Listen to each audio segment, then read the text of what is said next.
बच्चों आज अपन वेक्टर के बारे में जानकारी लेंगे। ये टॉपिक बहुत ही सिंपल और बहुत इंटरेस्टिंग है। वैसे तो ये बेसिक मैथमेटिक्स के अंदर आता है टॉपिक, लेकिन फिजिक्स में हमारे लिए इम्पोर्टेंट टॉपिक होता है, क्योंकि फिजिक्स को आगे फर्दर स्टडी करने के लिए वेक्टर का नॉलेज होना बहुत ज़रूरी है।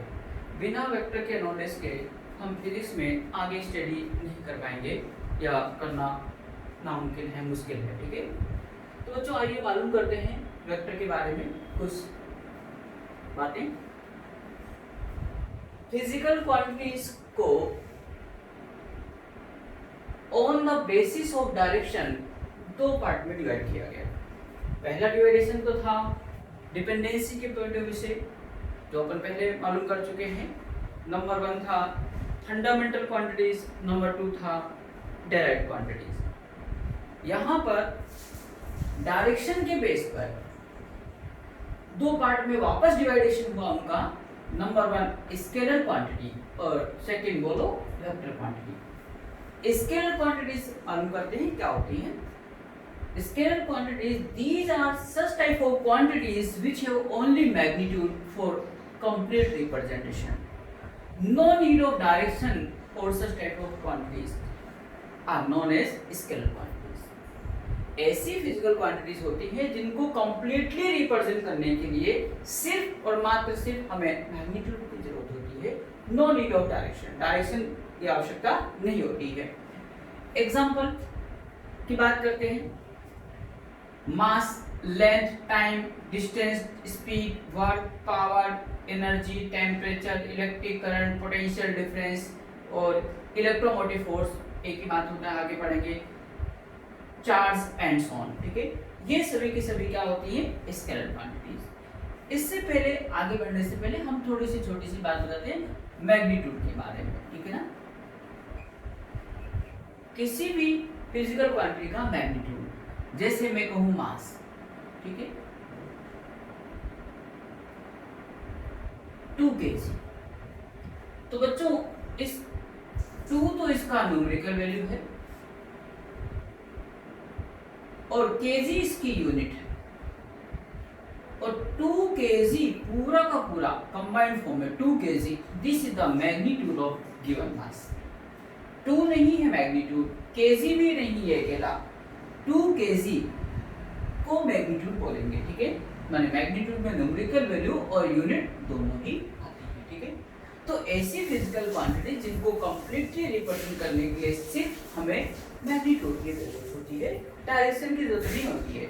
जैसे यहाँ पर हम एक एग्जांपल लेते हैं समझने के लिए कि इमेजिन करो हम किसी मिठाई वाली दुकान पे गए, मिठाई की दुकान पे गए, वहां पे हमने बोला भैया 2 किलो मिठाई दे दीजिए। क्या बोला? 2 किलो मिठाई दे दीजिए। तो उसने डब्बे में तोल के अपन को दे दिया। ऑन द अदर हैंड आप इमेजिन करो आप जहां से बिलोंग करते हैं वहां पर आप मिठाई वाली दुकान पे गए। आपके यहाँ पे कहीं ऐसा तो नहीं बोला जाता कि भैया 2 किलो मिठाई ईस्ट डायरेक्शन में दे दीजिए, 1 किलो नॉर्थ में दे दीजिए, 1 किलो डाउनवर्ड दे दीजिए, मेरे ग्रांडपा रहते हैं उधर। ठीक है, ऐसा बोलते हैं क्या? अगर ऐसा आपने कहा तो दुकानदार भी अपना माथा पीटता हुआ बोलेगा भाई एक काम कर, चुपचाप पैसे निकाल और ये मिठाई ले, तेरी मर्जी है जहाँ ले जा। ठीक है, तो हम बात को समझ गए हैं शायद कि मास को रिप्रेजेंट करने के लिए हमें डायरेक्शन की जरूरत नहीं है।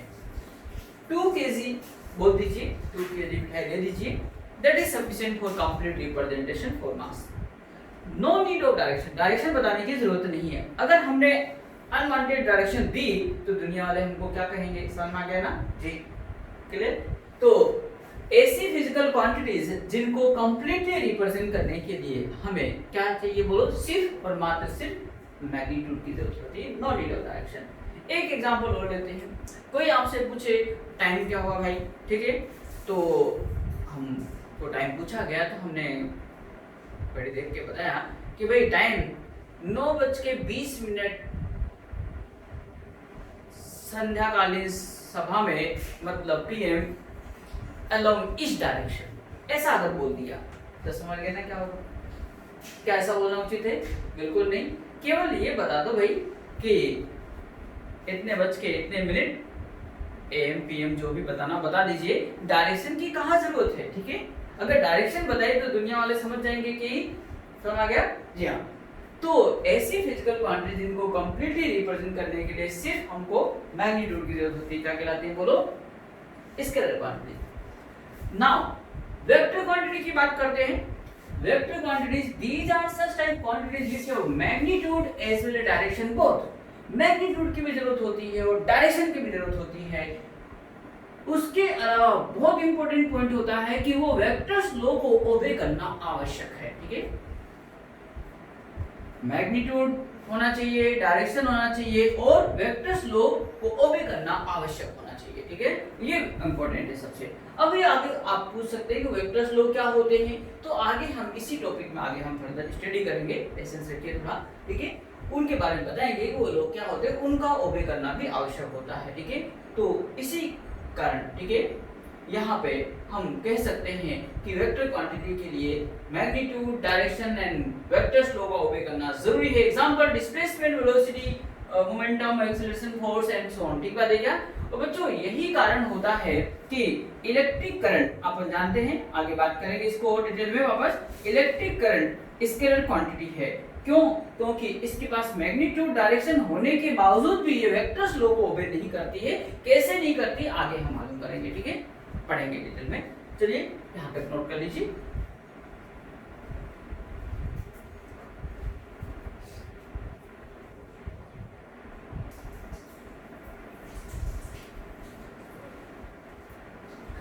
नाउ बच्चों, representation of vector, vector quantity को रिप्रेजेंट कैसे करते हैं वो बात करते हैं। इसका रिप्रेजेंटेशन एक एरोहेडेड लाइन से रिप्रेजेंट किया जाता है, जिसको ये इनिशियल पॉइंट को टेल बोलते हैं और फाइनल जिस पे एरो लगा है उसको हेड बोलते हैं, ठीक है? यहाँ पे अगर मैंने ए लिख दिया, यहाँ पे बी लिख दिया है और let this quantity is force vector quantity, तो बच्चों और इसकी लेंथ जो है वो मैग्नीट्यूड को रिप्रेजेंट करता है और इसे रीड करते हैं वेक्टर ए बी। और ऐसा भी लिख सकते हैं, पहले टेल वाला पॉइंट लिखते हैं, फिर हेड वाला पॉइंट लिखते हैं और उसके ऊपर एरो लगाते हैं लेफ्ट टू राइट, आगे की तरफ, ठीक है? इसे हम रीड करते हैं क्या? Vector A B. अगर इस तरह से कोई वेक्टर रिप्रेजेंटेड हो बी और ए, तो पहले टेल वाला पॉइंट लिखना है, फिर ए हेड वाला पॉइंट और एरो आगे की तरफ ही लगाना है। ऐसा नहीं कि यहाँ पे इस तरह से रिप्रेजेंटेशन तो आप उल्टा एरो लगाते हैं, गलत हो जाएगा, ठीक है? यहाँ वेक्टर पी क्यू लिखा हुआ है, टेल वाला पॉइंट पहले लिखना है, हेड वाला पॉइंट बाद में लिखना है और एरो आगे की तरफ ही लगाना है। ऐसा नहीं कि इस तरफ जा रहा है तो आप ऐसा वेक्टर लगा दें, यहाँ पे गलत हो जाएगा, ठीक है? इसे भी इग्नोर।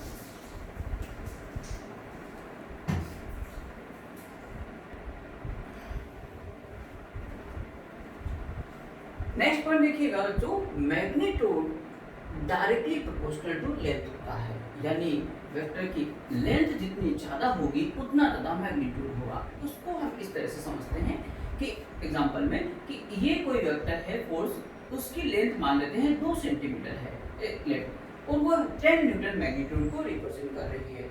अगर मैंने इसकी डबल लेंथ का वेक्टर मैंने बना दिया फोर्स वेक्टर, तो लेंथ डबल हो गई है तो उसका मैग्नीट्यूड भी पहले वाले के रेस्पेक्ट में दुगना होगा, 2 टाइम्स होगा। अगर लेंथ दुगनी है तो मैग्नीट्यूड भी दुगना हो जाएगा और लेंथ अगर आधी होती, हाफ होती तो मैग्नीट्यूड भी हाफ हो जाता। तो हमें ध्यान रखना है magnitude is always directly proportional to length. और बच्चों, how to represent the magnitude of any vector? Magnitude of vector A B, तो जिस वेक्टर का मैग्नीट्यूड लिखना है वह वेक्टर पहले लिख दीजिए आप, ठीक है? फिर 2 लाइन लगा दीजिए, जिसे बोलते हैं मॉडुलस। क्या बोलते हैं? मॉडुलस। तो इसको बोलते हैं modulus of vector A B और दूसरा नाम magnitude of vector A B, दोनों ही सही हैं। और बच्चों मॉडुलस सिंबल में से, इस सिंबल में से कोई भी फिजिकल क्वांटिटी, कोई भी क्वांटिटी बाहर आती है तो हमेशा पॉजिटिव होती है। क्या होती है? पॉजिटिव। तो magnitude of any physical quantity is always positive. हमेशा क्या होती है? Positive. Never be negative. Magnitude कभी हो नहीं सकता क्या? Negative. It is always positive. बच्चों मैग्नीट्यूड है नो डायरेक्शन, कोई इसकी डायरेक्शन नहीं होती है मैग्नीट्यूड की।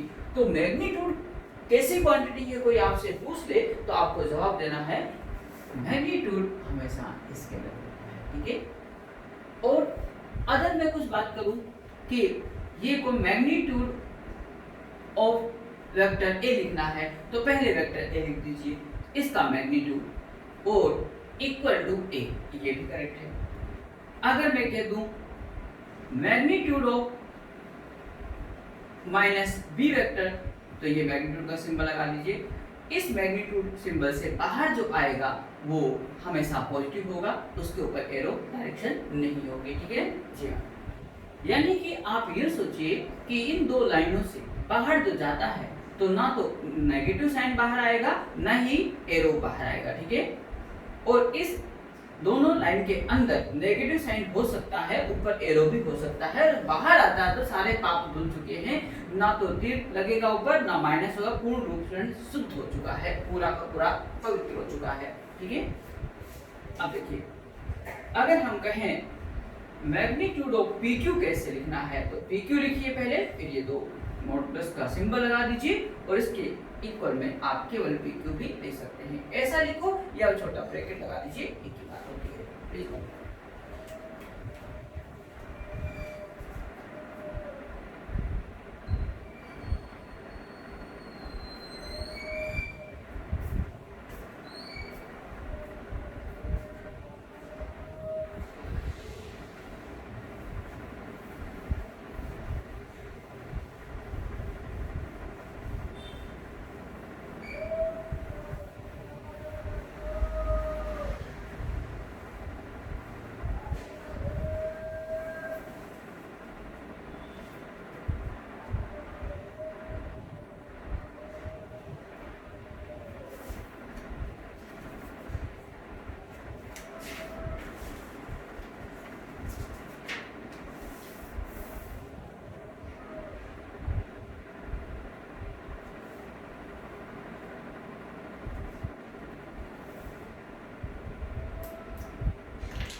स्पेशल नोट के अंदर बच्चों देखिएगा, a vector can be shifted parallel to itself in the space, vector does not change, ठीक है, ऐसा किया जा सकता है, ठीक है। देखो बड़े ध्यान से, मेरे पास एक पेन है जिसको मैं वेक्टर क्वांटिटी मान लेता हूँ कि ये वेक्टर है, ठीक है। अब ये स्पेस में ही कहता है कि सर मन नहीं लग रहा है, थोड़ा सा मैं स्पेस में घूमना चाहता हूँ। हमने कहा भाई कि ज़्यादा घूमो मत, लेकिन अपने स्टडी में ध्यान रखो, ठीक है।